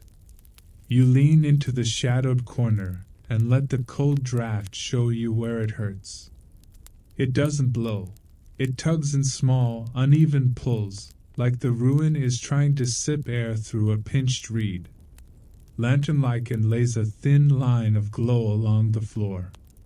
The forest can gather at a low arch tucked behind stone fins. Up close you see the same leaf carved restraint, then the insult of it. The mouth is crowded with a packed, dark mass. One forestkin lifts a strip of bark cloth and holds it near the gap. The cloth jerks inward, relaxes, jerks again, matching the passage's congested rhythm. The air that leaks out carries dry grit under rain memory, like silt dragged where it doesn't belong. They don't pry. They examine. Long fingertips trace the edge of the blockage, feeling layers. Another forestkin checks a condensation groove beside the arch, damp for a short stretch, then suddenly dry, as if moisture is pooling behind the clog. You crouch and study the packed mass. It isn't stone. It's leaf litter pressed into felt, pale root fibers, fine sand, and gray silt compacted by time. Your hand hovers near the opening. The draft pulls at your skin in tiny jerks. Between pulses, the air inside goes still. A forestkin gestures for you to follow. 2 fingers curling inward, then a gentle point down a side corridor. Lantern lichen dots the walls more frequently along this route, as if the ruin has quietly underlined the direction. You walk single file. The corridor slopes down, then levels, and the floor returns to fitted slabs. The draft is clearer now, sliding past your ear and tugging your hair toward a deeper choke point. The scent of silt strengthens. The air cools. The passage ends at a taller arch with leaf carvings spiraling inward as if the stone is trying to reassure you. This opening is not clogged. It is partially collapsed. 2 slabs have shifted and leaned into the passage at a shallow angle. Roots thread through the seams like stitches, holding the break in place. Lantern lichen inside is dulled by a thin dusting of grit that clings to the glow patches. A forestkin holds the bark cloth near the gap. It draws inward steadily now, no pulsing. Another offers you a flat, warm stone, palm-sized. Another offers a bundle of dry moss. The message arrives without words: be gentle, be useful. You turn sideways and slip through the gap, moving slowly so your shoulder doesn't bump the slabs. In the narrow space, your breath feels too loud, so you make it smaller. The air inside is strained, cool and dry, like a window stuck halfway. Beyond the tilted slabs, the passage widens into a low cavity where ceiling and floor meet in a messy squeeze. Leaf litter is plastered into cracks. Silt fills pockets between rocks. Condensed water has been trying to thread a tiny path through it all, then disappearing, leaving a faint damp line like a half-finished thought. When a droplet finally falls, it lands with a soft tick that feels absurdly loud in the tight air. You let your eyes adjust in the lantern liken's weak spill. The shape of the problem becomes simple. A ceiling slab has shifted forward, narrowing the airway into a thin slot. The slot is jammed with wet leaves and fine sand, pressed tight by months of moisture and pressure. Air can pass, but only in uneven spurts, and each spurt drags more grit into the system. Outside the gap, a forest kin reaches in and touches a root strand that crosses the shifted slab, testing its tension. Another places fingertips on the slab's edge, applying tiny, steady force, less a shove, more a question. Your job is the smallest, necessary work. Clear the jam without making new chaos. You pinch a tuft of leaf felt from the slot and lift it into your moss bundle. It comes away damp and heavy, held together by silt. You don't yank. You loosen, then lift. A finger width opens. The draft smooths for a moment, then stutters as the system tries to rebalance, like a sleeper adjusting their pillow. Dust shifts. You pause. You let it settle instead of stirring it into the air. Your hands move in slow, predictable patterns, pinch, lift, place, because predictability is how you keep the ruin calm. You find a compacted wedge of silt lodged against the slab edge. You press the flat warm stone to it and scrape gently, shaving thin layers rather than gouging. The wedge breaks into grains you scoop with moss.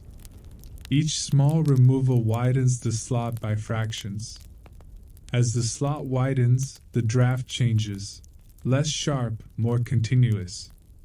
Lantern lichen behind you brightens by a hair, as if the passage senses air moving more evenly. Somewhere beyond the squeeze, you catch a faint return of that familiar hum, thin as thread, like water and air remembering how to keep time together. You hold still and feel the ruin's breath. Still tight, but no longer trapped in panicked pulses. The blockage is strangely humble. Leaves, silt, and a stubborn slab that shifted the wrong way. You shift your weight carefully, glance at the slab's edge, and ready your hands for the next gentle move that will open the airway a little more. You keep your hands close to the stone, because anything bigger than gentle would feel like shouting. The slot is wider now, only by a finger or two, but the difference is immediate. The cold draft stops snapping and starts flowing, not warm, not friendly, simply steady, like a throat clearing itself with relief. A forest kin slides a bundle of braided fiber through the gap. The braid is pale, tight, and slightly tacky with resin, as if it was prepared for this exact kind of stubborn seam. Another forest kin presses 2 fingertips to the root strands crossing the shifted slab, reading their tension the way you read weather. The roots are doing their quiet work, stitching, holding, yet the slab still leans forward, pinching the airway. You gather the last clumps of leaf felt and silt into your moss bundle and set it aside in a neat pile. A thin dusting of grit still clings to the lantern lichen patches. You brush it away with the back of your fingers, slow enough that the dust falls instead of rising. The glow strengthens, and the space feels less strained. The warm flat stone is offered again. You press it to the slab edge, not to pry, but to warm the seam. Heat travels into rock by patience. Condensation beads along the cooled side and slides into a groove. You understand what they're doing, changing friction by changing temperature, persuading stone to move a fraction without forcing it. One forest kin sets 3 small pebbles along the floor near the slab's base, anchors, spacers, tiny promises of stability. They are placed in a careful line, like the pebbles stacked by size in the work hall, like the pebbles that kept the star pool honest. Another forest kin wedges a thin strip of bark beneath the lowest edge, just enough to prevent a sudden slip. You remember the bark laid over the slippery root ridge, that same practical kindness. Your breath stays small. The ruin's breath slides around you, cool air moving in a smoother ribbon. The forest kin begin the tiniest lift. They don't lift the slab. They lift the pressure. 2 hands guide the roots stitch a hair tighter, taking weight into the living brace. Another hand touches the slab's edge and nudges upward by a millimeter. You can barely see the movement. You feel it in the airflow. The draft deepens, less sharp, more like a clean inhale. Your job is to keep the airway clean as it opens. As the seam widens, loose grit wants to tumble inward. You hold your moss bundle under the crack like a quiet filter, letting grains land and stay, letting air pass through. When the moss grows heavy, you trade it for a fresh handful offered to you, keeping your motions slow and predictable. The braided fiber is pressed along the seam's edge, laid into the crack like a soft gasket. Resin on the braid catches dust and holds it. The fiber also cushions, reducing vibration that could rattle more debris loose.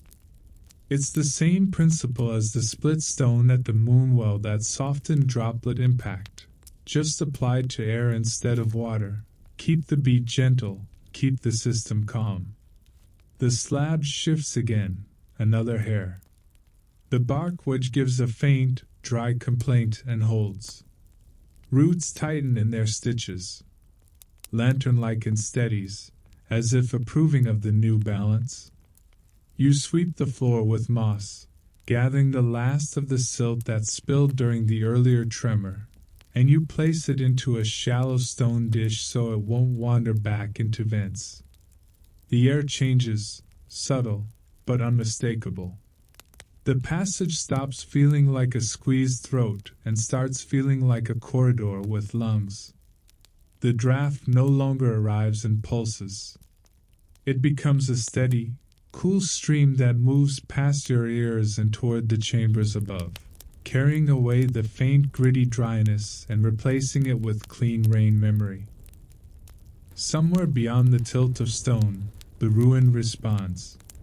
The hum you've been following, thin as thread, strengthens by a fraction, as if water and air are finding each other again. Your chest loosens in sympathy, the way your own breathing smooths when a blocked nostril finally gives up and opens. The forest can add one more braided strip along a second seam, then press a dab of resin into a shallow notch to seal it. The scent rises, sweet, sharp, and for a moment you are back in the craft hall with the warm cup of resin tea, your palms cradling heat, while your thoughts stop trying to run the entire world. A gesture asks you to back out. You slide through the narrow gap carefully, shoulders turned, moss silk brushing stone. Outside, you watch them place a final flat stone at the slab's base, not as a wedge, but as a marker. This seam was tended. Remember it. They clean again, because that is how they live. Dust is brushed from lantern lichen. Loose grit is gathered. The bark wedge is trimmed and set more neatly. Even the roots are stroked once, as if thanked for holding steady. The corridor's air now moves with quiet confidence. It flows past you, then past the clogged arch you first found, and you can almost feel the larger chambers above easing, vents evening out, condensation returning to its slow beat and slide rhythm, the star calendar pool resuming its drift. The sleeping place gets comfortable again, and you are standing inside that comfort as it settles. The corridor feels different against your skin the moment you leave the squeeze behind. The air is still cool, but it no longer snaps in uneven pulls. It slides past your cheek in one steady ribbon, and you almost laugh at how human that sounds. You keep the laugh quiet anyway. Forests can move ahead with the same unhurried certainty, but their bodies have softened by a fraction. Hands lower, shoulders unclench. The ruin's breath has steadied, and everyone seems to accept that steadiness as permission to loosen. Lantern lichen along the walls answers, too. The glow settles into calm, even pools that make corners readable without waking the dark. It's the kind of light that says, nothing dramatic is happening. You follow them back toward the star calendar chamber. The nearer you get, the more the air feels rinsed, as if the whole system is clearing itself out slowly, politely. At the threshold, the clean mountain chill returns, smooth and balanced. The oval pool lies in the center like a held breath that has learned how to let go. Reflected constellations drift across its surface in slow, controlled motion, and now the drift stays true. Droplets fall at steady intervals, soft ticks, precise and unhurried, each one a beat that nudges the mirror without disturbing it. Your warm pebble still sits in its groove, doing its small job with quiet dignity. A forest skin traces the rim marks with fingertips, then pauses with their hand hovering, listening through skin. Condensation beads evenly, sliding into grooves with patient logic. Another forest skin warms a pebble in their palms for a few breaths, returns it to place, and the reflected pattern settles into alignment, as if the pool is finally comfortable again. You breathe, and your ribs match the chamber's rhythm without effort. Your thoughts thin out into something pleasantly blank, like a page that doesn't need any more writing tonight. They guide you onward before you can get attached to standing still forever. The corridor carries the faint hum again, clearer now, less stretched thin.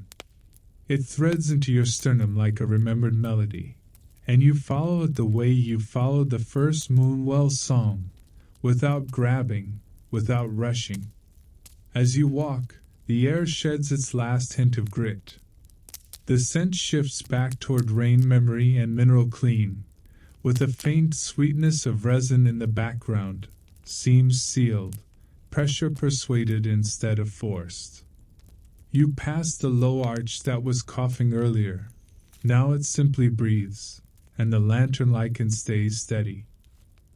The hum grows stronger, and when you enter the Moonwell chamber again, you feel it like a hand settling on your chest. The water is singing properly.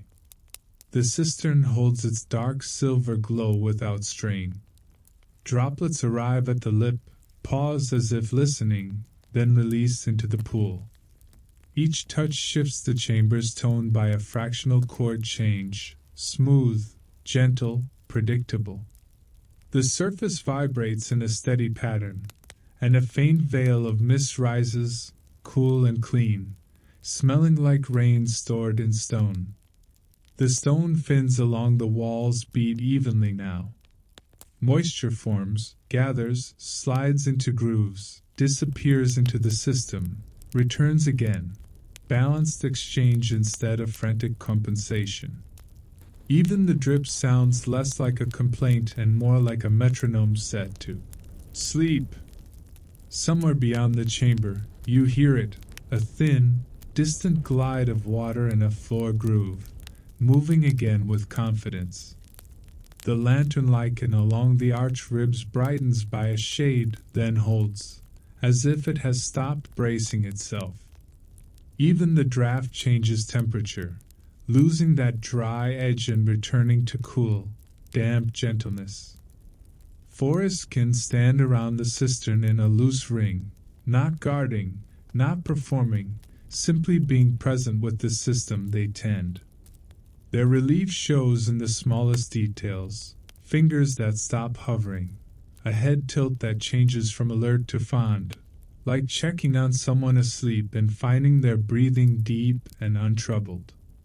One forest can cups their hands near the mist, letting coolness touch their palms.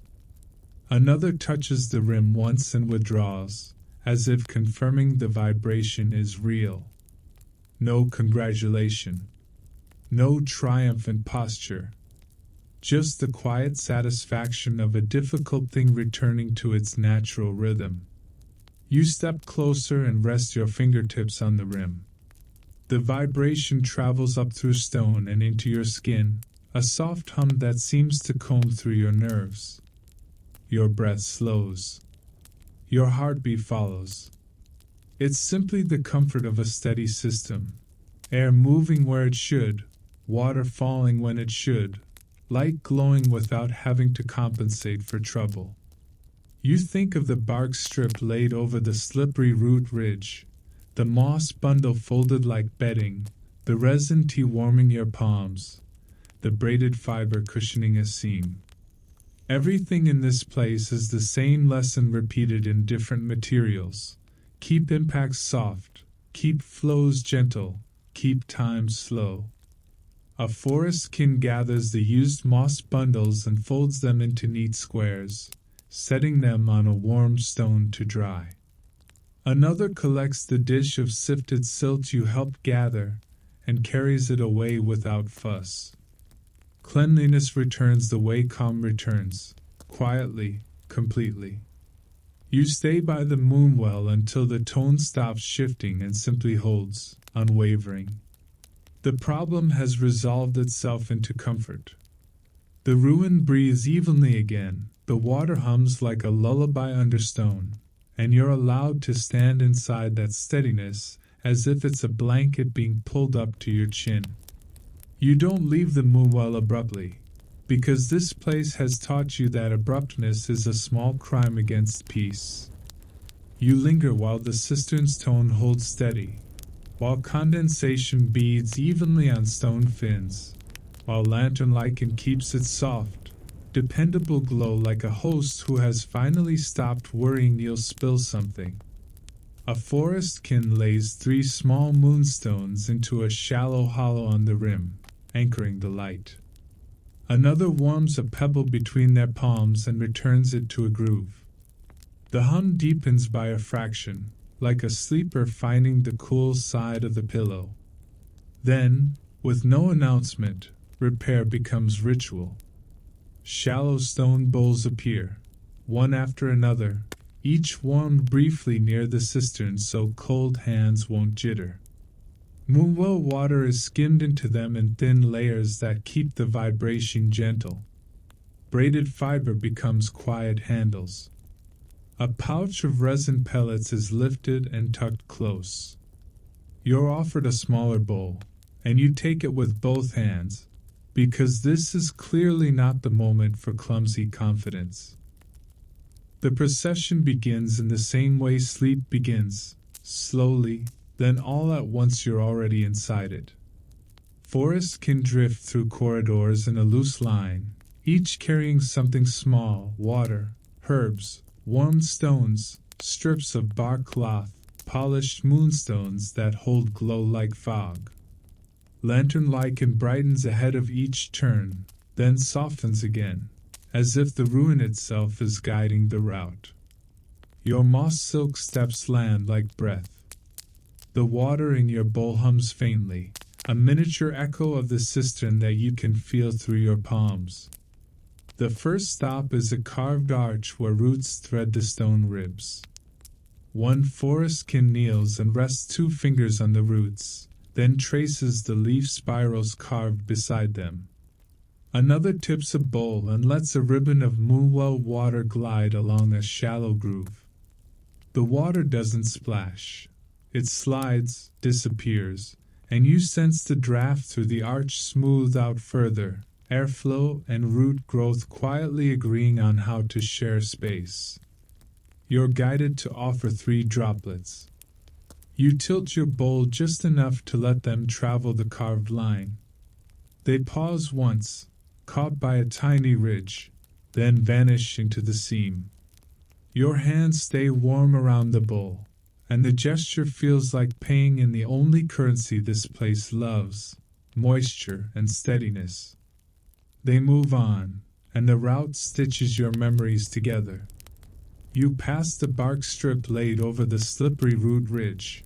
It's still there, still pressed down with small stones in neat symmetry, still quietly saving travelers from the kind of tumble that would keep your brain awake for 3 hours.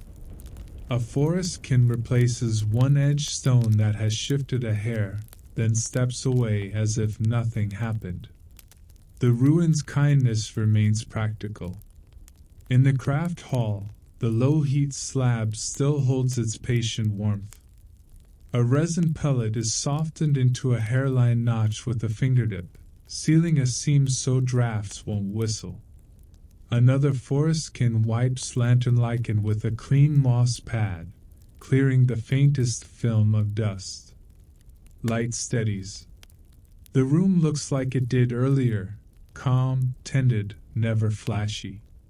Your mind tries to make the procession feel grand, because minds love grandness, but nothing here is grand. Its maintenance performed with reverence, the way you smooth a blanket over someone you love without waking them. The path turns into the Undercroft garden. Mist embraces you instantly, cooling your cheeks and softening your eyelashes. Fungi glow in calm pulses, and the air tastes green again. A forest kin drips moonwell water onto a moss pad beside fragile sprouts, not too much, just enough. Another traces a small spiral in the soil with a fingertip, then presses the spiral flat, as if tucking the bed in. You offer a few droplets to a bed of pale blossoms that open and close slowly. The droplets sink into moss, and the blossoms hold their rhythm, unbothered. The garden feels like the ruin's soft lung tissue, living, damp, quietly exchanging. From there, they lead you up to the star calendar chamber. The air grows crisp. Lantern lichen dims respectfully. At the pool's rim, reflected constellations drift in steady alignment, warm pebbles sitting in grooves like quiet timing weights. One forest kin catches a thin blade of starlight in a shallow bowl held under the vent slit, then carries that watery reflection to a carved mark on the rim. The water touches stone, one soft kiss, and withdraws. It feels like thanking the sky for keeping time gentle. You stand very still and notice your own timing has changed. Your shoulders are loose. Your jaw is unclenched. Even your thoughts arrive softly, as if they've learned the ruin's etiquette. The final circuit takes you past the repaired squeeze. The corridor breathes smoothly now, cool, clean, no gritty edge. Braided fiber rests along the seam, resin sweet and calm. A forest kin runs fingertips over the flat marker stone and the bark wedge, confirming stability, then pats the root stitches once, a wordless gratitude for living support. And in that simple touch, the whole truth settles into you. Ruin and forest are not separate realms here. Roots hold stone and drink condensation. Mist feeds mushrooms through vents carved in rock. Light is grown, tended, and shaped, never forced. Everything is one body, and tonight you've walked its quiet circulatory paths, carrying water like a lullaby in your palms until the breathing returned. The procession slows, then dissolves into stillness, as if the night has been declared safe without ceremony. You stand among them in soft light and mist, your bowl now empty and warmed by your hands, and you feel the gentle satisfaction of a sleeping place kept asleep. The procession dissolves into ordinary quiet. Forests can drift away in small currents, returning to benches, vents, and roots as if nothing extraordinary happened. Lantern lichen holds steady along ribs and arches, and the ruin's breath stays smooth, no longer catching in little embarrassed coughs. You pause at a junction where corridors branch. One way smells faintly of resin tea and warm stone. Another carries the undercroft's cool mist. A third tastes of crisp air and reflected stars. No one rushes you, which is both soothing and slightly confusing for the part of you that expects every moment to come with instructions. A forestkin approaches with a shallow tray woven from bark strips. On it rest three small things arranged with careful attention: a folded square of moss silk, a thin coil of braided fiber lightly tacky with resin, and a smooth palm-sized stone polished until lantern lichen seems to drift into it. The tray tilts toward you. You lift the moss silk. Pale, soft, faintly warm, it feels like fabric made from the idea of a slow breath. You remember wrapping moss silk around your soles and hearing your steps disappear. You wrap the square around your wrist instead, tucking the edge under itself. It holds without knots, warm against your pulse, reminding you to move softly even when your mind forgets. You take the braided fiber next. It smells of clean bark and resin sweetness, and your fingers recognize its use, cushioning seams, catching grit, guiding pressure into patience. You think of the collapsed passage, how fiber and warmth turned a harsh edge into a breathable one. You coil it and slip it into your pocket. Then you lift the polished stone. Cool at first, it warms quickly in your palm. One face bears faint carvings, a spiral, a star point, a river curve. A forestkin points, slowly, spiral, then your chest, star point, then upward, river curve, then along the corridor. Not a map, exactly, more like three quiet instructions: breathe, look, flow. You pocket the stone and feel it settle like an anchor. They begin to guide you back the way you came. Lantern lichen brightens at turns, then softens again, and you follow with surprising ease. The corridors no longer feel like unknown underworld passages. They feel familiar, as if your body learned them while your thoughts were busy calming down. You pass the craft hall.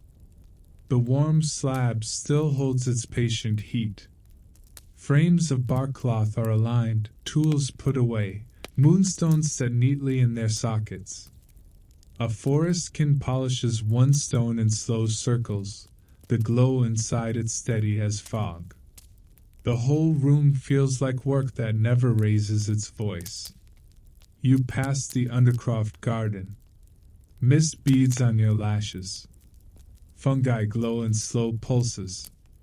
A forest can adjust a moss pad beneath sprouts, catching droplets where they fall. The air smells green and clean, and your chest expands with a quiet, grateful inhale. You step over the bark strip on the slippery root ridge. The stones pressing it down still sit in neat symmetry. You remember how close you came to a very undignified slip and feel grateful that this place prefers prevention to spectacle. As you climb, the air shifts toward forest again. Rain memory braids with wet leaves and resin. The stream's whisper grows clearer, and you recognize it as a cousin of the moonwell hum, water keeping time above and below. You pass near the star calendar chamber, and even without entering, you sense its cool openness and the slow drift of reflected constellations. Somewhere in there, your first warm pebble still rests in its groove, helping time stay gentle. The thought lands like a quiet smile. You arrived by accident and left a small piece of steadiness behind. At a small resting chamber, the forest can pause. A folded moss bundle is placed on a bench, fresh, warm, edges tucked. 2 fingers tap it twice, a gentle suggestion. You sit, and the moss compresses like a pillow that knows your shape. Warmth rises into your hips and spine, and your shoulders drop without argument. A shallow dish of clean water is set nearby. Its surface holds a faint reflection of lantern lichen, like a tiny sky. You gaze until your thoughts thin into soft strands, and the polished stone in your pocket presses reassuringly against your thigh. Breathe, look, flow. When you stand again, they turn upward toward the entrance. The lantern lichen line guides you toward the root doorway, and you follow, carrying gifts that are really portable versions of what you learned here. Keep impacts soft. Keep seams cushioned. Let air and water do their steady work. Don't rush the settling. Halfway up, you catch yourself wanting to say something. Thank you, maybe, or I'll remember. Then you remember how this place speaks. You place one hand briefly against the stone wall, feeling its cool steadiness, and lower your head in a small bow the way they did. It feels simple and right, a sentence made of posture. Near the threshold, the temperature warms by a fraction. You smell open forest, moss, bark, night air, waiting above. The living arch of roots appears ahead, traced in pale glow, and beyond it you can sense starlight like cool pressure on the skin. You take one last slow breath in the ruin's cool throat, let the moss silk on your wrist hold its warmth, and step toward the doorway, ready to rise back into the canopy without breaking the hush you've been allowed to borrow. You step under the root doorway and feel the ruin release you the way a tide releases a pebble, without drama, just a steady letting go. The last lantern lichen glow fades behind your shoulder as you rise, and the air warms by small degrees, trading mineral cool for the soft, wet breath of the forest. Roots brush your sleeves like quiet hands. Needles cushion your steps again, and your moss silk soles keep the hush for a few more paces, as if you don't want to slam the door on the night. Above, the canopy opens in patches, and starlight pours through in thin, patient threads, landing on fern tips and turning droplets into tiny mirrors. For a moment you stand still, half in the forest, half in the memory of stone. The stream's whisper returns fully, smoothing everything it touches, including the part of your brain that usually insists on narrating your life at maximum volume. Tonight, even your thoughts speak in a lower register, as if they learned manners underground. You take a few slow steps away from the entrance, then glance back. The doorway is already becoming ordinary again, just a dip between roots, a shadowed curve in the ground. The forest is good at hiding its treasures, not out of secrecy, but out of preference. Loud things attract loud attention, and this place clearly prefers none of that. Your wrist warms under the moss silk wrap. It holds against your pulse like a gentle reminder to keep breathing slowly even when you're tempted to sprint back into your usual chaos. In your pocket, the braided fiber rests in its coil, smelling faintly of resin and clean bark. The polished stone sits heavier than it should for its size, not because it weighs much, but because it carries 3 quiet instructions that don't need translation. Breathe. Look. Flow. You walk along the path that is barely a path, letting moon moss outline stones and roots and soft edges. A small part of you expects the forest kin to appear behind you, silently escorting you the rest of the way. But the forest stays empty in the best way, empty of urgency, empty of demands. Their hospitality doesn't cling. It simply exists, and then it lets you go. As you climb, the air grows slightly sweeter. Resin and wet leaf mingle with the distant smell of earth. You notice how your steps choose the stable ground without conscious effort, how your shoulders remain low, how your jaw stays unclenched. It's almost annoying, really, how effective a quiet place can be at undoing the day. You probably won't survive returning to your normal pace, and by survive, you again mean your nervous system will file a formal complaint. You pass the root ridge where someone laid bark for grip, still pressed down with small stones in neat symmetry, still saving the next traveler from a perfectly unnecessary fall. You remember how you nearly tripped earlier, how that first warm pebble ended up in your pocket, and how it later steadied a pool of reflected stars. The forest doesn't lecture you about consequences. It just hands you a quiet example and lets you connect the dots when you're ready. The forest opens into a small clearing where the canopy thins. Starlight lays itself across the ground in long, pale stripes. You stop, because the sky here looks closer, like you could lift a hand and feel the cold shimmer of it. The constellations are steady, and you remember their reflections drifting across water below, guided by warm pebbles and patient droplets. Somewhere under your feet, the oval pool continues its slow translation of season into rhythm. Somewhere, the moonwell continues its soft humming under stone. You place your palm against a tree trunk and feel its living warmth, steady and unhurried. Then you remember the stone wall you touched in farewell, and you realize the forest and the ruins share the same kind of patience, just expressed in different textures. Wood grows. Stone holds. Water moves through both like a secret messenger. A faint breeze passes through the clearing.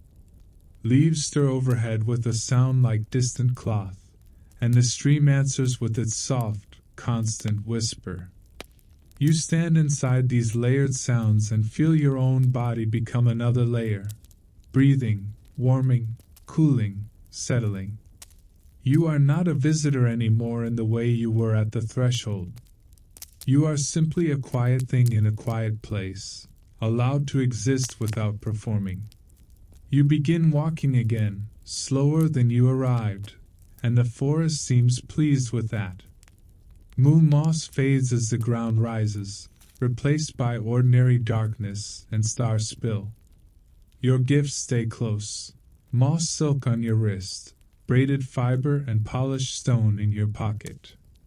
They are small enough to forget, which is exactly why they'll help, because the moment you forget, you'll feel them, and you'll remember the ruin's calm breath. At the edge of the clearing, you turn one last time, not to look for the doorway, already swallowed by shadow and roots, but to offer a final, wordless farewell into the canopy itself. You lower your head slightly, the way the forest kin did, and you let that gesture stand in for every thank you you'd usually try to over-explain. Then you face forward, toward whatever comes next, and you carry the hush with you like a warm pebble in your pocket, small, steady, and quietly alive. You keep walking until the clearing slips behind you, and the forest closes softly again, like two hands meeting without a clap. The canopy turns starlight into a diluted shimmer that doesn't demand anything from you. Your breath stays slow, and the cool night air slides in and out of your chest as if it already knows you. With every step, the hush you borrowed from the ruins settles deeper. It settles into your shoulders, making them heavy in a good way. It settles into your eyelids, warming them as if they'd been waiting for permission to close. The moss silk on your wrist holds a faint heat against your pulse, and the polished stone in your pocket presses back with steady weight, reminding you that calm can be small and close enough to touch. Somewhere behind roots and stone, moonwell water still hums, and the star calendar pool still drifts, translating sky into slow seasons. But you don't need to hold the whole world in your mind right now. The forest kin will keep tending seams and vents. The mushrooms will keep glowing. The stream will keep whispering over rock. Everything continues without you having to manage it. So you let go. You let your thoughts loosen and float, like mist thinning into night. If a worry tries to follow, imagine setting it on a fern frond and watching it slide off into darkness. Your body knows what to do when you stop arguing with it. It sinks into stillness. It chooses rest. And now, very softly, you can feel sleep approaching like a slow tide. Let it come. Let it rise through you until all that remains is quiet warmth and a steady breath. You are safe, you are held, and you can drift, all the way down to your fingertips. End of story. Sweet dreams.